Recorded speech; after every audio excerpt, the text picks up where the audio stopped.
Good morning, ladies and gentlemen. Welcome to the BRP Inc.'s Q1 Fiscal Year 27 conference call. For participants who use a telephone line, it is recommended to turn off the sound on your device. I would now like to turn the meeting over to Monsieur Philippe Deschênes. Please go ahead, Monsieur Deschênes. Thank you, Sylvie. Good morning and welcome to BRP's conference call for the first quarter of Fiscal Year 27. Joining me this morning are Denis Leva, President and Chief Executive Officer, and Sébastien Martel, Chief Financial Officer. Before we move to the prepared remarks, I would like to remind everyone that certain forward-looking statements will be made during the call and that the actual results could differ from those statements. The forward-looking information is based on certain assumptions and is subject to risk and uncertainty, and I invite you to consult BRP's MD&A for a complete list of these. Also during the call, reference will be made to supporting slides, and you can find the presentation on our website at brp.com under the Investor Relations section. So with that, I'll turn the call over to Joseph. Thank you, Philippe. Good morning, everyone, and thank you for joining us.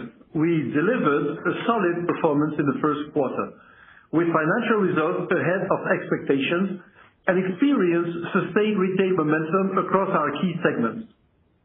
As you know, the quarter was marked by a significant shift in the North American tariff landscape. While this created uncertainty and led us to suspend our fiscal 27 guidance, our teams have moved quickly to identify several mitigation measures to partially offset the impact on our business. Those measures include further optimization of our direct costs and overhead, a thorough review of our value chain to unlock efficiency, and targeted pricing adjustments. In addition, we continue to engage with government and key stakeholders to bring forward the impact of the current situation on the industry and consumers in general. Looking ahead, we are focused on navigating these headwinds while also protecting our long-term growth prospects. Although the geopolitical and trade environment remains volatile, we are issuing a revised full-year guidance that incorporates both positive trends in our business and net tariff costs. Sébastien will share more details later in the presentation. Now let's look at financial results on slide number 4. We ended the first quarter with revenue of $2.4 billion, normalized EBITDA of $334 million, and normalized EPS of $1.83. These results exceeded our expectations, driven by stronger volumes, disciplined cost management, and a more favorable promotional environment despite the early impact of incremental tariffs. We also generated strong free cash flow of more than $360 million, surpassing last year's level, underscoring the resilience of our operating model and our prudent approach to capital management. Let's turn to our network inventory position on slide number 5. Dealer inventory remains healthy, down 3% compared to the same period last year, reflecting improved alignment between wholesale shipment and retail demand, particularly in ORV. Product mix also improved, with lower snowmobile inventory at the end of the season and better personal watercraft availability ahead of the peak retail period. We believe inventory is near optimal level. We are well positioned to capture market opportunities and remain disciplined in protecting profitability for both BRP and our dealers. Turning to global retail trends on slide number 6. Market dynamics in North America were consistent with the previous quarter. Excluding snowmobile, which lacked a strong quarter last year, the industry grew low single digit while BRP was up 2%. In line with our strategy, ORV remained the primary growth driver, particularly in the utility and premium segments. Let's look at other regions. In EMEA, trends improved despite the still relatively muted macroeconomic environment. Our retail increased by 10% in line with the industry. We saw growth across most of our product categories, supported by a stronger end of the snowmobile season in Scandinavia, as well as improved demand for PWC and ORV in key European markets. In Latin America, our retail grew by 7%, with record first quarter performance in both Brazil and Mexico, driven by continued strength in ORV. In Asia Pacific, the industry grew low single digits, supported by strong ATV demand, partially offset by a late season decline in PWC. Given our higher exposure on PWC, we trailed the industry, with retail down 4%. Overall, we are pleased with our retail performance, particularly in ORV, which delivers strong results across most regions. Now let's focus on our North American performance, beginning with side-by-side on slide number 7. The industry remained healthy, growing mid-single digit, supported by the utility segment and continued adoption of cab units. Can-Am sustained its strong momentum, driven by the success of the new Defender HD 11, equipped with a new road tax engine boasting 95 horsepower and best-in-class towing and cargo capacity, setting a new standard in the industry. We once again outpaced the market with retail high single digits, including low teen percentage growth in the utility segment. More importantly, we gained over 3 points of market share in premium current units. This shows that our commitment to innovation can drive retail growth and contribute positively to profitability.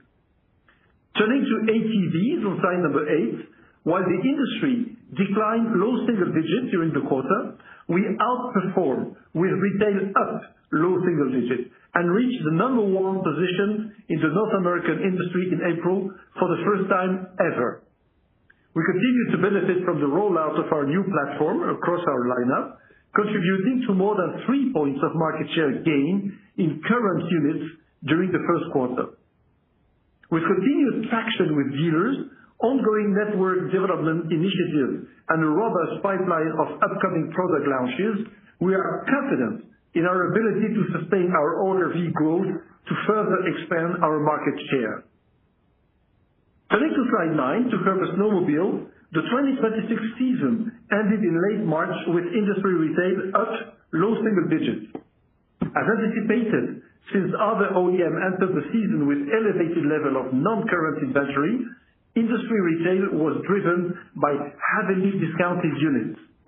In this context, we trailed the industry slightly, given our disciplined approach to inventory management. That said, by maintaining pricing integrity rather than changing discounted volume, we achieved a record market share over 70% in current units and reduced our network inventory by 40%, putting us in a healthy position. Our new products and features introduced in February allowed us to once again elevate winter adventure. To name a few, a new road tax 600RR E-Tech engine with class-leading power, completely redesigned Sea-Doo Scandic and Tundra models, as well as a Lynx Shredder RE model up to 12 pounds lighter. This led us to have one of our most successful spring pre-order campaign ever. We are now well aligned to increase shipments and drive growth in the next season. Let's turn to slide 10 for an overview of our retail performance in other product categories, for which the first quarter remained an off-season period. Looking at PWC, unfavorable weather affected the industry as a whole. In addition, Sea-Doo's year-over-year retail was pressured by elevated levels of discounted carryover inventory from other OEMs. Still, we had a strong performance in current units. Moreover, as weather conditions improved through April, we saw retail activity pick up late in the month, and the trend continued into May. The situation evolved similarly for three-wheel vehicles and pontoons. Overall, we are pleased with our first quarter retail number. While seasonal product category faced industry headwinds, we continue to outperform in ORV, our most important growth driver. This is significant to our financial profile going forward, giving us confidence in the revised outlook that we are issuing today. With that, I turn the call over to Sébastien. Thank you, Denis, and good morning, everyone. We had a solid start to the year as we delivered robust top-line growth driven by continued strong demand for our products across the portfolio. We also benefited from a more favorable promotional environment than anticipated, which, combined with continued disciplined overhead management, drove Q1 results ahead of expectations. Looking at the numbers, revenues grew 30% to $2.4 billion, with solid double-digit growth across all product categories, as we lapped a quarter last year where we were right-sizing our network inventory. The increase was primarily driven by higher PWC and ORV shipments, a favorable product mix in ORV, and positive pricing net of sales programs. Turning to slide 13 for key profitability metrics. We generated $562 million in gross profit, representing a margin of 23.5%, up 210 basis points from last year. This improvement was driven by better capacity utilization, lower sales program, favorable pricing, and partly offset by tariffs.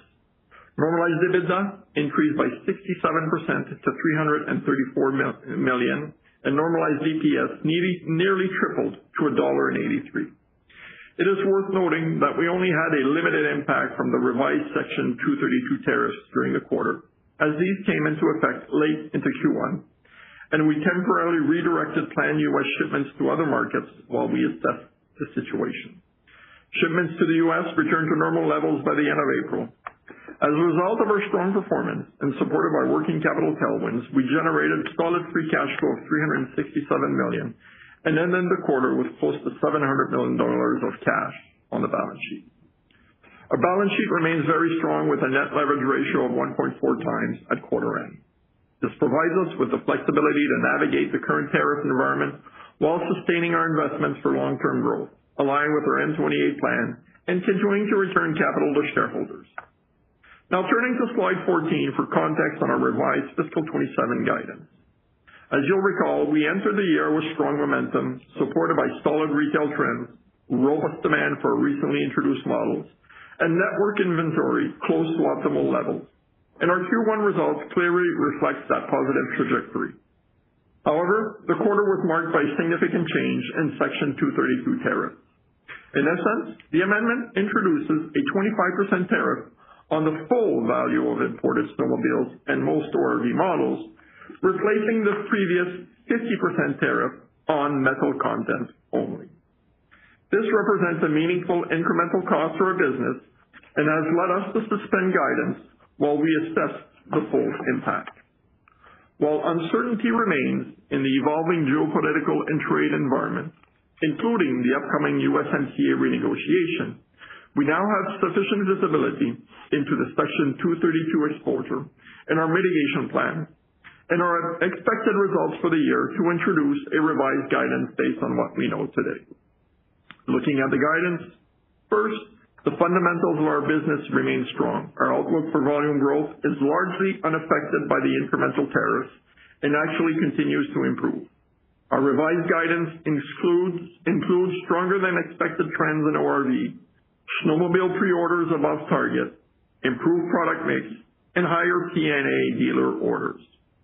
Together, we expect these factors to drive about $60 million of normalized EBITDA, or 60 cents per share of upside versus our initial outlook. Against this, we expect a total incremental tariff impact of $500 to $550 million for the year. To address this, we have put in place an initial mitigation plan focused on overhead discipline, project prioritization, targeted pricing actions, and value chain efficiencies. Together, they are expected to offset approximately $200 million of that impact. As these actions progressively take hold through the year, the net tariff headwind remains meaningful, especially in the near term. So putting it all together, we started the year with a normalized EPS guidance range of $5.50 to $6.50. Since then, we anticipate a 60-cent improvement coming from better than expected trends in the business, resulting in a potential earnings power for the year of $6.10 to $7.10. Before the impact of recent incremental tariffs. Still, keep in mind that this figure includes about $90 million of tariffs as per our initial guidance. And then the expected incremental net tariff impact of $3.10 to $3.60 per share brings our revised guidance of $3 and $3.50. Turning to the full guidance overview on slide 15. Incorporating all these changes, we expect revenues between $9,125 million and $9,375 million, normalized EBITDA between $925 million and $975 million, and normalized EPS between $3 and $3.50. Additionally, despite the tariff impact, we continue to expect strong free cash flow generation of over $600 million, further reinforcing our balance sheet. That said, we want to be clear, this outlook does not reflect the full earnings potential of our business. It reflects a deliberate decision in the near term to prioritize protecting our long-term competitive position while implementing targeted mitigation actions to preserve our financial strength. We continue to evaluate other potential mitigation measures, and over time, as the trade environment stabilizes and the rules become clearer, we will take the necessary steps to further adapt and optimize our value chain, as we have done in the past. Based on this view, and given our confidence in the long-term value of the business, we intend to resume the share repurchases under our NCIB shortly. Finally, looking at the cadence of earnings for the year, we expect the incremental tariff burden to be fairly distributed throughout the rest of the year, with a slightly higher impact in Q3 due to the timing of snowmobile shipments. Looking more specifically at Q2, we expect earnings to decline by approximately $1.60 to $1.65 year-over-year, resulting from the net tariff impact, PWC shipment timing with more deliveries in the first quarter and less in the second versus last year, and the impact of the tax credit we recorded in Q2 last year. Still, our fundamentals remain strong, and we expect continued momentum with our ORV business. On that, I will turn the call over to Denis. Thank you, Sébastien. As you saw, our first quarter results confirm the strength of our competitive position as shown by our sustained retail momentum. As the tariff situation continues to create uncertainty, I am proud of our team's hands-on approach to defining mitigation measures, proving once again that BRP is an agile organization. We are used to deadline with evolving trade requirements and are always striving to find solutions to overcome challenges. We will continue to monitor the situation, including the upcoming USMCA negotiations, and we will not hesitate to further adjust our operation to protect our long-term competitiveness. Our objective is to continue outpacing the industry by focusing on what we can control, including the execution of our M28 strategic plan and delivering on our commitment to innovation. In this regard, we are looking forward to our dealer event coming up in August in Orlando, Florida. You can expect exciting Model Year 27 product news that will continue to build on our current momentum, and you are welcome to join us.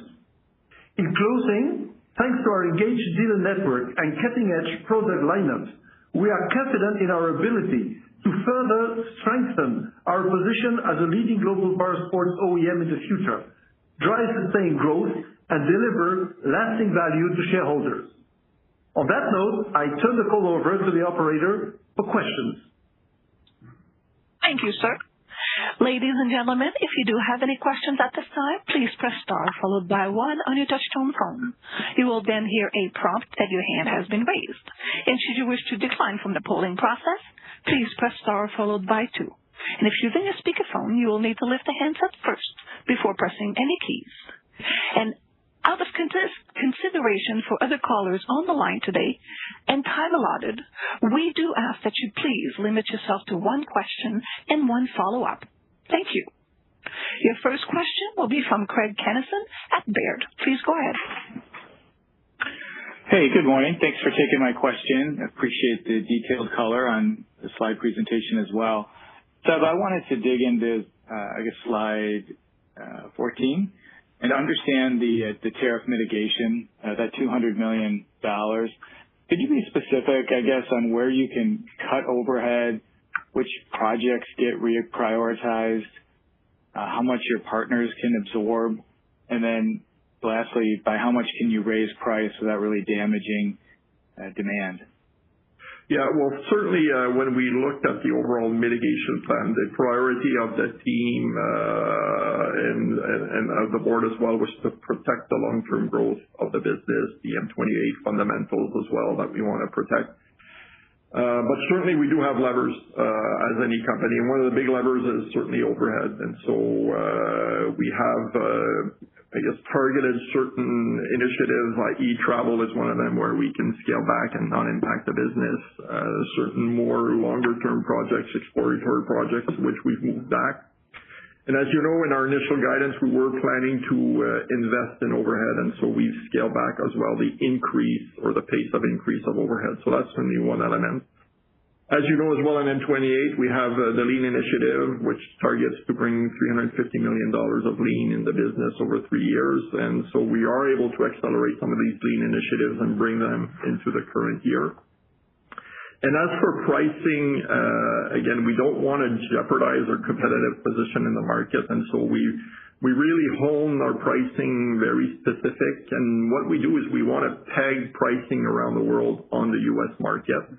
And so we saw opportunities from we'll call it based on currency movements, that we could adjust pricing in some markets in order to offset some of the headwinds. And these were above and beyond what we had planned in the budget. So in a nutshell, that's where we've targeted these initiatives, but again, very focused on not hurting the business for the long term. Yeah, exactly. Thank you, Sébastien. So don't expect any brutal move on the pricing on the market. We will preserve the good momentum we're having on the retail, and also we protected the investment and capex for the 7-year lineup also. So we haven't been touching the products for the future growth of the company. Thank you. And as a follow-up, I imagine you're much closer to USMCA negotiations than me, but to what extent is Section 232 on the table?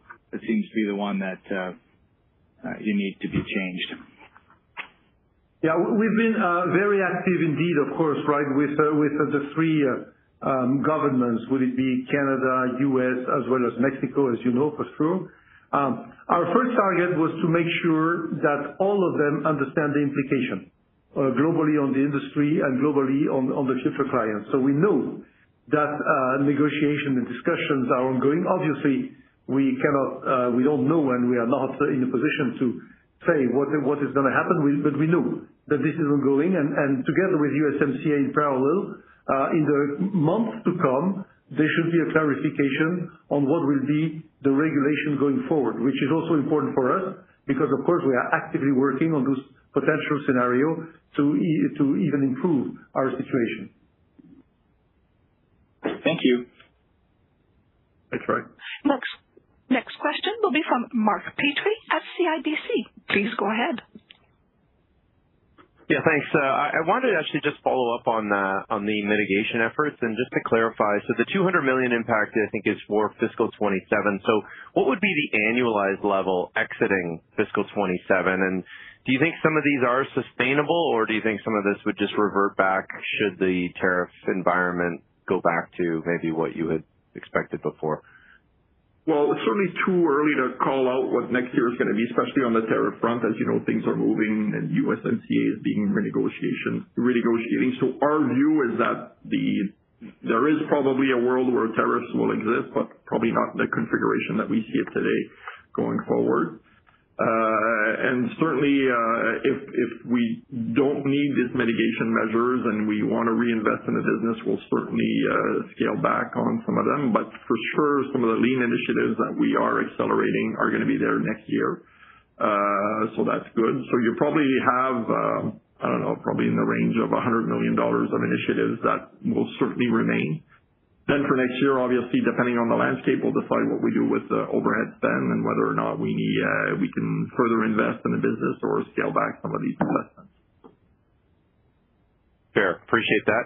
And I just want to ask about the demand environment and just sort of more short-term focused. If you've seen any shifts as sort of macro uncertainty, higher energy prices have had a bigger impact on consumer sentiment just in the most recent months.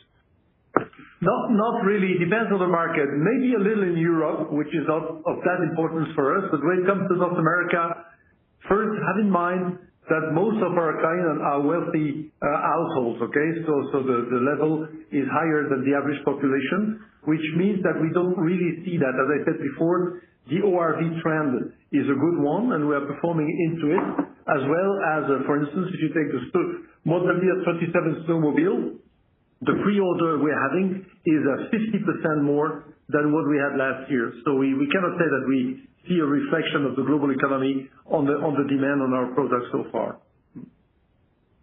Okay. Appreciate those comments, and all the best. Next question will be from James Hardiman at Citi. Please go ahead. Hey, good morning.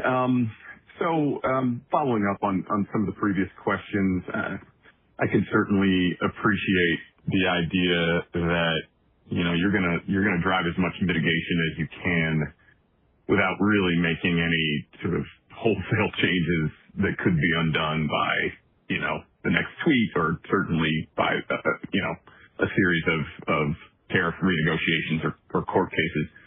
But I guess I'm curious, if you deemed the current structure as the new normal, what more serious levers are available to you to maybe cut back on the bulk of the tariffs that are currently hitting you? Specifically, at least one of your competitors, as we think about 232, is paying closer to that 10% rate as opposed to the 25% rate on 232.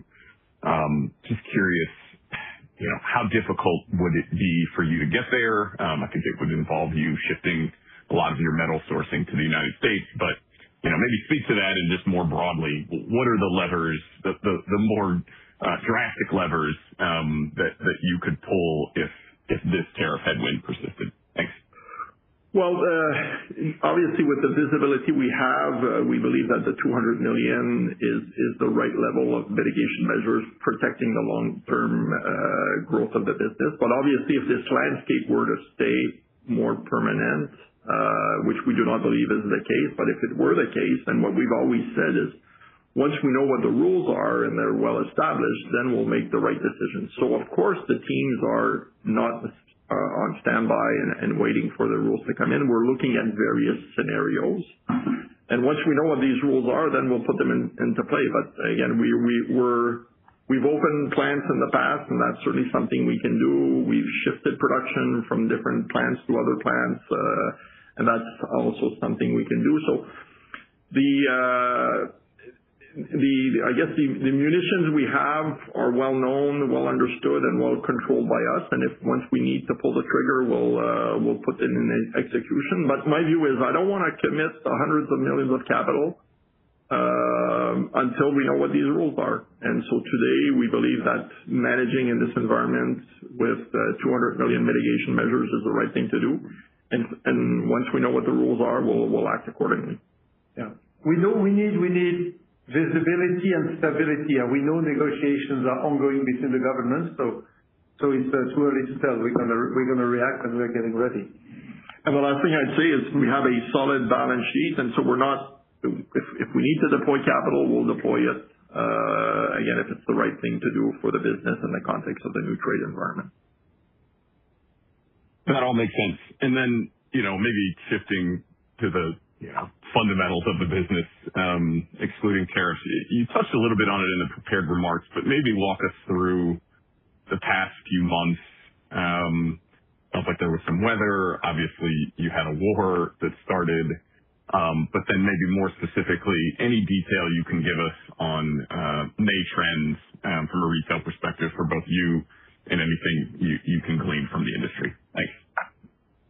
Yeah, sure. The weather actually was good for the snowmobile, less good, if we may say, for the PWC, which is very normal in a way.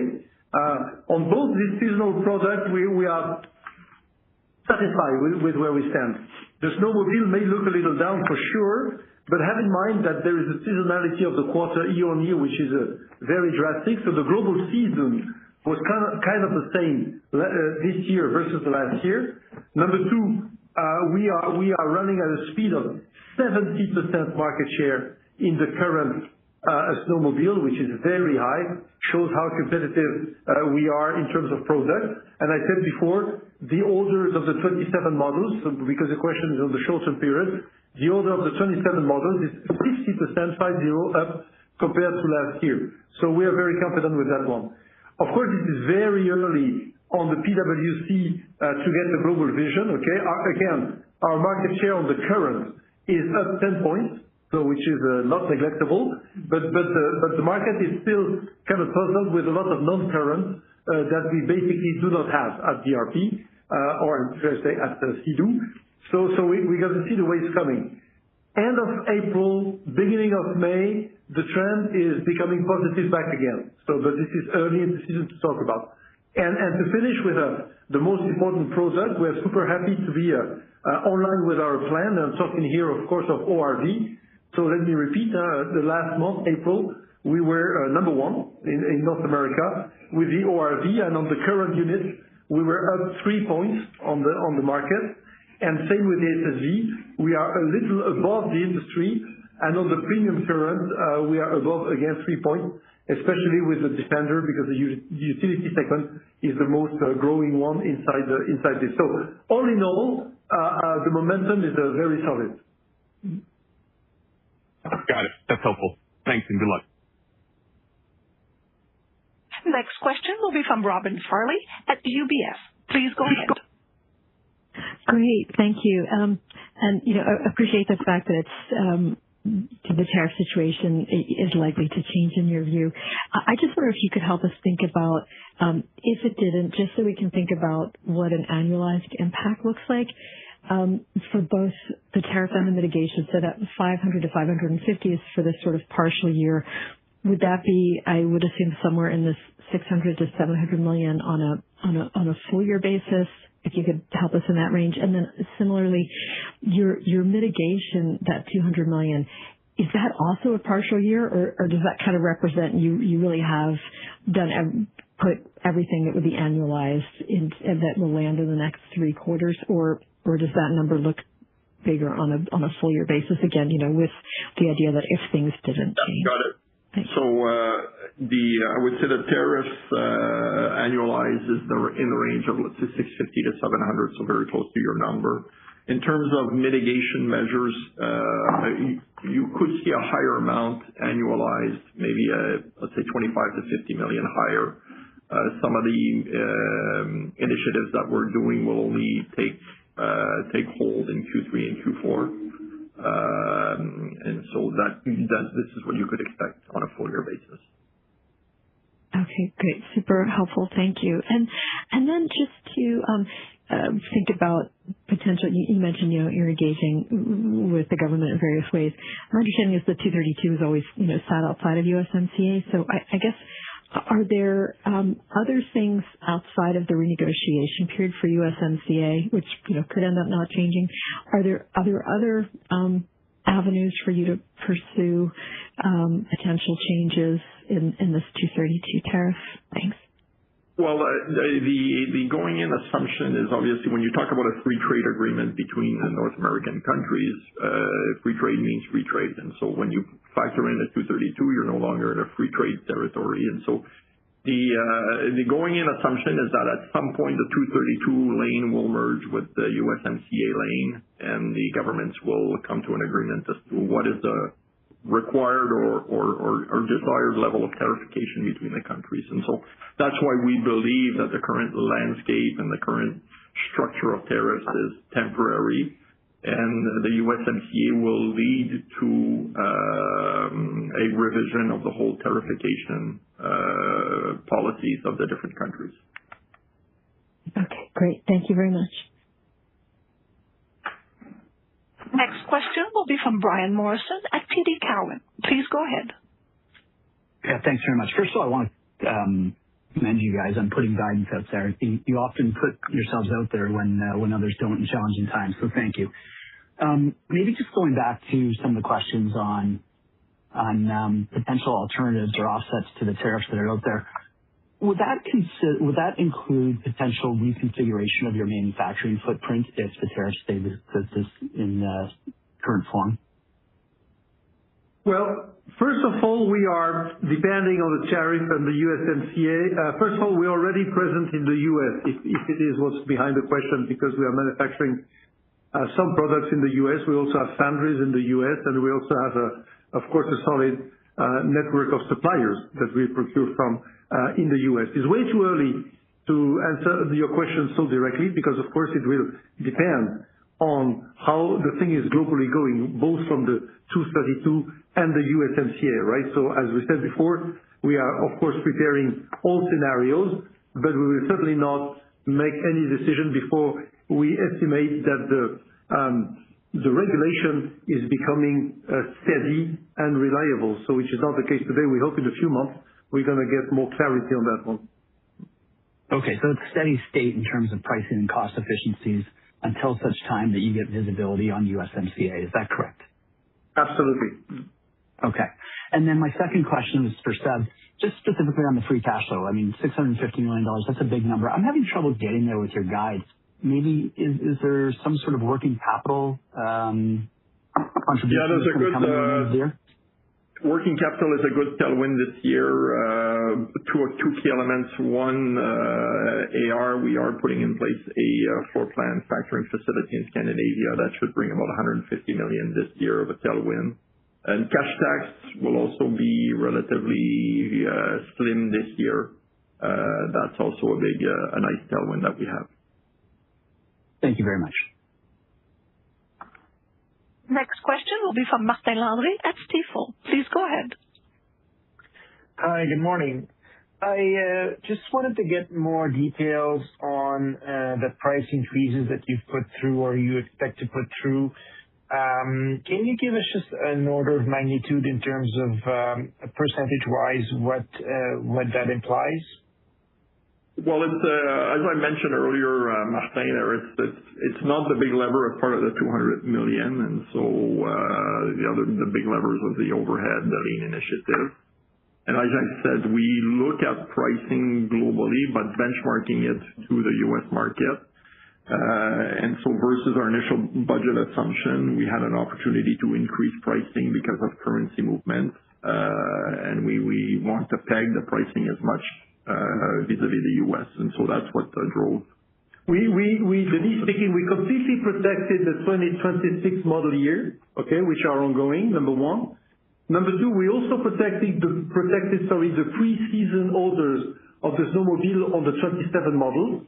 So this is a no move for the existing, pipe of orders ongoing with our network. So no bad surprise for nobody here. And then, of course, don't expect a move. I think we're going to preserve totally our competitiveness versus competition when it comes to the 2027, model years. So we completely respect the retail momentum we're having. Okay, so if I hear you correctly, it looks like you're raising prices across the globe to subsidize a little bit the tariff impact on the U.S. So if I hear you correctly, it sounds like the price increases that you're putting through in the U.S. are, something like low single-digit percentages, nothing that could impair your competitive pricing versus your competitors. Yeah, and then we're not even talking about low single digit, because if you do the reverse math, let's say round 10 billion of revenue, 1% is $100 million, and so we're not even at these levels in terms of pricing increase. Okay, that's helpful. Thank you. Next question will be from Joe Altobello at Raymond James. Please go ahead. Thanks. Hey, guys. Good morning. Just a little more clarification on the tariff outlook. There's a lot that's going to happen in July, right? So the 122 tariffs will expire, and I guess the thinking is that the new 301 tariffs will take their place. So is it fair to assume that your assumption and your guidance is that indeed is the case, that nothing changes from where we are today on a net basis? Our assumption is that for the full year basis, we have nothing changes, and so we're exposed to the 232 until January 31st. And that's why you get the $500 to $550 million gross impact. Yes. Okay, perfect. And just to follow up on that, you mentioned the promotional environment was a little bit more favorable than you expected. Has that continued here in the second quarter? Yes, it has. Obviously the big OEMs have a cleaner inventory, and we see them not being as competitive or not as aggressive on promotions as we've seen them in the past. Okay, super. Thank you. Next question will be from Benoit Poirier at Desjardins Capital Markets. Please go ahead. Yeah, good morning, everyone. My question is more related to PWC and pontoons. So when we look at pontoons down low 30%, while PWC down low teens, I was just wondering how much is related to poor weather or whether it's still tough market dynamics out there with higher inventory, and any thoughts on your PWC fishing offering since the introduction of the Crosswave by your competitor? Yeah, well, obviously it was a tougher quarter for personal watercraft in Q1, where, as Denis alluded to, one OEM had a lot of non-current inventory, and that's what drove the industry. But when I look at the May trends, our watercraft sales, retail sales are up quite sizably versus last year, so we're happy. Good news is that the OEM probably got rid of some of the non-current. And obviously we had a lot of innovation on personal watercraft, which is driving momentum. And our lineup, obviously, we've been in this business for 50 years. There's always some competition coming in with new products, but our lineup in personal watercraft is super strong. A lot of innovation, a super strong lineup. So obviously we're not too concerned with new products coming in. And I think it's good for the industry because it'll probably bring new consumers to the personal watercraft industry, and that's good for our business in general. Okay, that's great color. And with respect to the 60 million of positive impact that comes from improved fundamentals, obviously you gave good details about it on ORV. You talked about improved product mix. I was wondering if it's more a reaction of Section 232, the fact that you put more accessories on products, or it's just a matter that premium continues to outperform low entry levels. It would be the latter, Benoit. As Denis mentioned, we have affluent customers that tend to be more insulated from inflationary pressures and gas prices, and that's driving the mix up as well. Also note that the season went well in terms of use of the product, and PA&A is up also. PA&A consumption, especially parts, was very good during the quarter. Great color. Thank you. Next question will be from Cameron Dirksen at National Bank. Please go ahead. Yeah, thanks. Good morning. Maybe just a couple of questions on the international markets. Maybe you can just go into a little bit more detail of what you're seeing, I guess, more recently and expectations for the remainder of the year in some of the key international markets that you're in. Yeah, as I said before, in Europe, the markets are high single-digit high, and we are 10% high. So in Europe, we are doing rather well. Latin America is a very good momentum, not this quad. It has been now for a few quads, okay, that we are growing big time in Brazil. So we are beating records every quad in Brazil, and Mexico is also back. So these are two good zones of the world for us. Asia Pacific is slightly down. We are a bit more down than the market, but this is just because the PWC, just like here, is a little slow and is very, very high in our mix down there. And also note that, by the way, we are getting ready to launch the Riker, which is the three-wheel vehicle in Southeast Asia that will be manufactured in our Vietnam factory. So we are also preparing for, let's say, a second step in our international game plan. Okay, that actually leads me to my sort of second question on international markets. I mean, in your longer term strategic plan, that was highlighted as a key growth area. Just in the context of all the tariffs that we're seeing in the U.S., is there a way, or is there any consideration to try to accelerate growth in international markets? Because obviously those would be less impacted by some of the tariff stuff we're seeing in North America. Well, we're still at par with our plan, and the plan is actually we are growing in international as we speak, right? We are chasing $2.5 billion next year, fiscal 28. This is the target of the plan, and we are on track for that. So this is a serious growth. And after that, we'll come back at the right moment with a future plan to talk to you about how we continue this growth going forward, the years to continue. But for sure, it's a territory that we will continue exploring to progress globally in the growth of the company. Yeah. Okay, appreciate it. Thanks very much. Yeah. Next question will be from Luke Hannan at Canaccord Genuity. Please go ahead.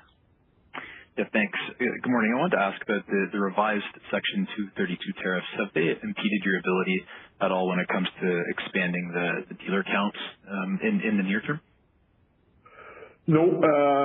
You'll understand that as part of the M28, we have a dealer expansion plan of 100 dealers. Last year, we opened 36 dealers. This year, the target is 40, and we're well on track to achieve this target this year. I'm happy with the progress that was made in the first quarter. Great.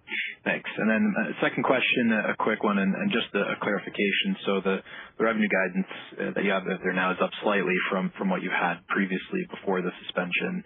I'm assuming embedded within that is the same sort of industry sales assumption, and it's just implying a little bit more market share capture than what you had previously? Yes, that's correct. The industry assumption is for a flat industry with gains in market share. Obviously, we've had a solid snowmobile season and a solid pre-order book from consumers. And so that's what provided us with an increase in revenue guide. Great. Thank you very much. Next question will be from Jean Thieu at BNP Paribas. Please go ahead. Hi, guys. Thanks for the question. Wanted to ask about cost maybe outside of tariffs. I think last call you talked about 50 bits from kind of freight and fuel and cost inflation. So maybe just can you update us on how you're seeing costs maybe outside of the tariff environment? Yeah, good question. We've in our initial guidance that we had talked about the barrel at $100 for the full year, and so this assumption remains. But we've updated our cost estimates, and the 60 basis points is now more in the range of 70 to 75 basis points, coming more from freight costs and also commodity.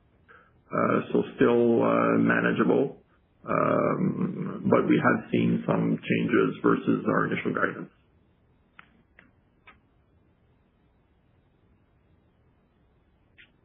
Okay, got it. Thanks. And then maybe on retail, I think you just mentioned, flat for the industry and market share opportunity, but maybe can you talk a little bit about some of the new products? I mean, HD11 seems to be off to a good start.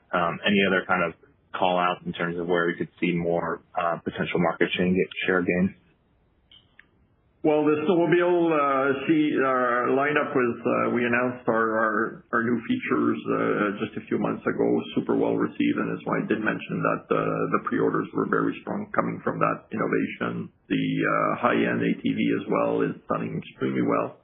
So we're seeing good momentum. And obviously, as Denny mentioned in his prepared remarks, we have a dealer meeting coming in August, and we'll also have a lot of product news that should drive wholesale in the back half of the year.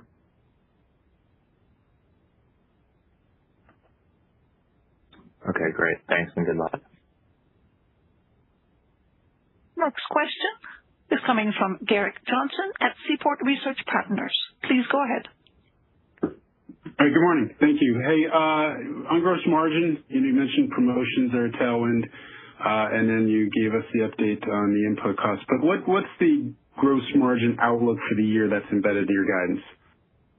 Yeah, well, obviously the gross margin outlook is expected to be hit because of the tariff. When you look at the midpoint of the guidance, their gross margin should be probably slightly north of 19% for the full year. That's my estimate at the midpoint. Okay, great. And then on the halting of shipments of ORVs to the U.S., I understand you shifted shipments elsewhere. But how much of a gap was there? How much of a gap in the United States, and how much might it have impacted your retail in a quarter? And will that be made up in the U.S.? Well, we paused for a few days at the beginning of April once the 232 tariffs. We redirected shipments to Canada for certain models, but for the Defender HD11, we continued shipping into the U.S. So I don't feel it impacted our retail performance. No, not enough to hit the retail. It was just very temporary. Okay. Thank you. Thanks, Eric. Next question will be from Anthony Bonadio at Wells Fargo. Please go ahead. Yeah. Hey, guys. Thanks for taking our questions. Just one more on tariffs. Can you just talk about the competitive implications from the tariff changes, just given where your peers are manufacturing, if we sort of see some sustainability to this?